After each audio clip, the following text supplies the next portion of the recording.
L'été 68, l'ambiance au début ou juste avant le festival était tout à fait habituelle, normale, avec en même temps des retombées sur le festival IN déjà, puisque une partie de la programmation était annulée déjà avant l'été, pour des raisons de grève diverses, etc., des spectacles pas prêts. Bon. Moi j'étais à Villeneuve-les-Avignon dans mon premier petit théâtre qui était dans les caves de la Chartreuse de Villeneuve, le spectacle qui s'appelait La Paillasse au sein nu. Nous on faisait du théâtre et on répétait ma paillasse.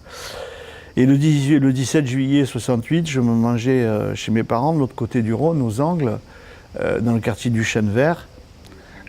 Et un fourgon de police est arrivé, de gendarmerie, on m'a arrêté, on m'a emmené, à la gendarmerie on m'a signifié qu'on m'arrêtait parce que mon spectacle était interdit pour le lendemain, avec risque de trouble de public, atteinte à la personne du chef de l'État, le général de Gaulle. À partir de là, l'atmosphère a changé. Le matin, la veille plutôt, était arrivée de Paris toute une cohorte de jeunes gens, ou moins jeunes, dirigés plus ou moins par Lapassade, le sociologue, et Jean-Jacques Lebel,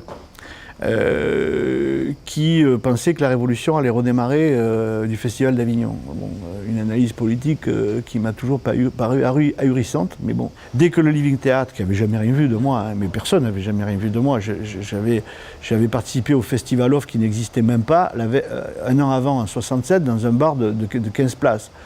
Donc on ne peut pas dire que j'étais une gloire du théâtre français.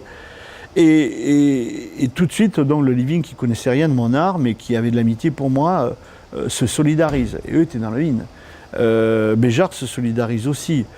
Béjart me donne d'ailleurs son cachet de la cour d'honneur, c'est ma première subvention. Il me l'offre pour nous soutenir et nous aider.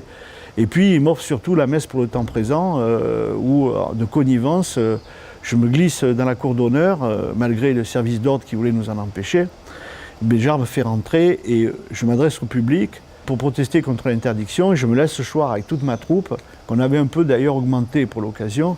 Toute la troupe se laisse choir sur le plateau de la cour et les danseurs, et Béjart lance la messe pour le temps présent avec George Donne et tous ces danseurs dont j'ai encore en moi la vibration du plateau quand ils retombaient après leurs envols, quoi.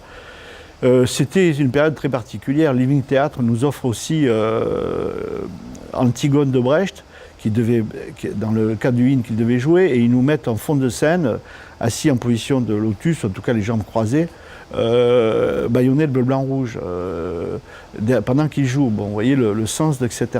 Et puis la rue se déchaîne. La rue se déchaîne et Jean-Jacques Lebel fait beaucoup monter la sauce et commence à taper sur Villars, quoi. Ça, c'est le deuxième épisode, c'est-à-dire Villars-Salazar. À l'époque, il y a tout ce charivari qui se met en place et on utilise Gérard Gélas en réclamant la fin de l'interdiction de la paillasse au sein nu que personne n'a vue, et on m'utilise pour essayer d'abattre Villars. On venait d'abattre Barrault à l'Odéon, il restait Villars comme grande figure tutélaire du théâtre français qui ne marchait pas au pas avec les gaullistes de l'époque. Et voilà, et donc qu'est-ce qu'on fait? On lui tape dessus à travers moi et on l'insulte parce que je suis interdit, il y est pour rien. Quand Béjart joue dans la cour, c'est archi plein. C'est archi plein, malgré tous les gens qui dehors hurlent « Béjart, tu dois te mettre en grève ». Tu dois te mettre en grève. C'est plein. Le Living Theatre, c'est plein. Les quelques spectacles du Festival IN sont pleins. Le Off, il est balbutiant. Il y a Benedetto à l'époque, moi, donc je suis au tapis. Et 2-3 autres spectacles. Il n'y a rien, le Off n'existe pratiquement pas. Non, le public veut toujours voir son théâtre national populaire, c'est sûr.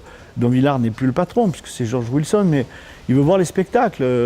En même temps, quelquefois, le public, et ça c'est aussi humain, est capable d'aller au Verger assister à un lynchage de Jean Villars, qui venait toujours essayer de dialoguer avec des gens qui ne voulaient pas dialoguer, et en même temps, le soir, d'aller dans la cour, hein, vous savez. C'était doublement douloureux pour moi, parce que Villars était mon maître, il l'est toujours, j'en ai d'autres, évidemment, depuis en théâtre, mais pas tant que ça.